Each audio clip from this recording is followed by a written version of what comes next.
Учурда Жалал шаарындагы муниципалдык базар болчу имарат жана анын айланасы тазаланууда. Буга чейин ал базар ишке берилиши менен шаардын борбордук базары жабылып, мындагы сатуучулар ошол жака көчүрүлөрү айтылган. Анткени менен сатуучулардын көпчүлүгү ага нааразычылык билдиргенден кийин шаар мэри борбордук базар зарыл болгон талаптарды аткарса жабылбай турганын билдирди. Анан борбордук базардагы мэриянын алдында турган базарга биз жылдырабыз десек тополоң чыгып кетпедиби? Ошолор эжелерге мен кат түрүндө бергенмин.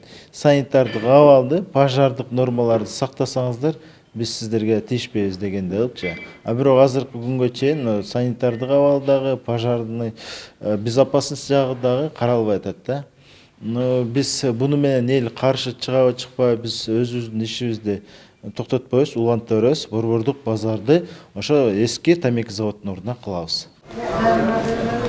Жалал Абад шаарынын борборунда жайгашкан базардын 70%-дан ашыгы менчик ээлерине таандык. Базардын менчик бөлүгүндөгү соодагерлер мэриянын жаңы ачып жаткан муниципалдык базарына көчкүлөрү жок. Көрбөй эле мен баргым келбейт да, ошол жерде эле туруп ошол жерде иштегим келет. Ушу базар эле жакшы бизге. Жалал жаралгандан берки базарлар да булар. Базардын деле базар боло турган жери болуш керек да. Ушунча элди көчүрүп аяка апарып не кыласың, аяка менен көчөдөгүлөрдү апара бергиле. Бүт кышы менен жакта турат, суукта турат. Биздин условиябыз бар, мисалы үчүн. Свет бар, ток бар, суу бар. Өрттөнгөндө деле бар условия болду да бизде. Арка жакта өрттөп жүрдү адамдар. Эгер менчик ээлери соода жайларын жаппаса, жаңы ачылган муниципалдык базарга кардарлар барбайт деген кооптонуу бар. Анткени буга чейин да шаарды иретке келтирүү унаатыгындарын жоюу максатында борбордук базардын муниципалдык бөлүгүндө турган соодагерлерди башка базарга көчүрүшкөн дейт Анара Кулатова. Неме аяка барсак баары адам барбайт. Себеби ушу Ньюк-Ситиден эле премьер кылабыз да. Мисалы Ньюк-Ситиге бардык, барбай койду, 15 000, аны эми 15 000 келе алганбыз. Ушундай эле, ушундай прилавканы. Эч ким барбады, кайра келдик. Ошо сандыктарга күйдү. Көнбөйт, эч көнбөйт. Анын үчүн бир да базар калбай барыш керек да, дейм мен айтам. Бир да базар калбай барса, билбейм анан.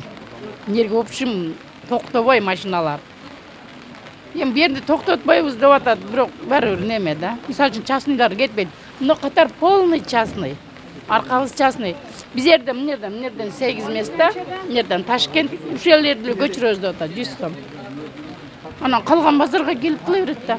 Жалал Абад шаарынын борбордук базары бир топ жылдан бери унаалардын тыгынын жаратып, санитардык талаптарды, өрт коопсуздугун сактабаган үчүн коомчулук тарабынан сындалып келет. Ал тургай соңку бир нече жылда эле 3 рет өрт кырсыгы катталды. Кабылбек Көчкөнбай, Тынчбек Дуолдаев, Жалал Абад облусу.